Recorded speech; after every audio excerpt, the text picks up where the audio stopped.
বন্ধুরা, অনেক শখ করে চিকেন এনেছিলাম রান্না করব, কিন্তু তারই মাঝে ঘটে গেল আমার সঙ্গে একটা দুর্ঘটনা। দুর্ঘটনাও ঠিক, আবার অসাবধানতার জন্য কি না বুঝতে পারছি না। নিমেষের মধ্যেই ঘটে যায়। চিকেনটা ধুতে ধুতে হুট করে জানালা দিয়ে আমি ওদেরকে চিকেন দিতে গিয়েছিলাম, দুটো বিড়ালকে।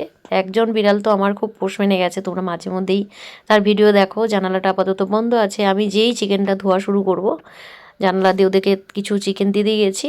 আর দেখো, একটা পিছন থেকে বিড়াল এসে আমার হাতের মধ্যে নখ ঢুকিয়ে দিয়েছে। তো চলো বন্ধুরা, অনেকক্ষণ পর চিকেনটা রান্না করে নিয়েছি। আর কারা করেছে তাদেরকে দেখো বন্ধুরা, জানলাটা খুললে ঠিক এইভাবে গ্রিলের দিকে মুখ করে থাকে আমার দিকে, কখন খাবার দিব।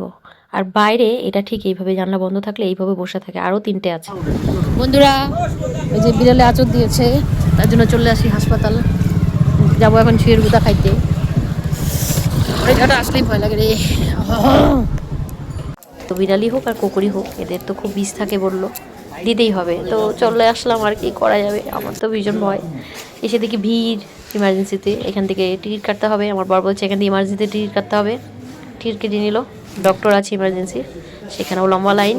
তোমাদের দাদাভাই দাঁড়িয়েছে। আমার তো টেনশন হচ্ছিলো ইঞ্জেকশন কটা দিবে। ডাক্তারবাবু বলছে 5টা ইঞ্জেকশন তো দিতেই হবে। এবার আর কি করা যাবে, চলো এবার আমার পালা। ডক্টর দেখিয়ে নিচ্ছে কোথায় কেটেছে, কি সমাচার।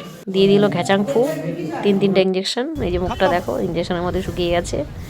চলো বন্ধুরা, আর কি করা যাবে, এখন বাড়ি যাই। কি আর করব, বিড়াল তো আর বুঝে শুনে দেয়নি।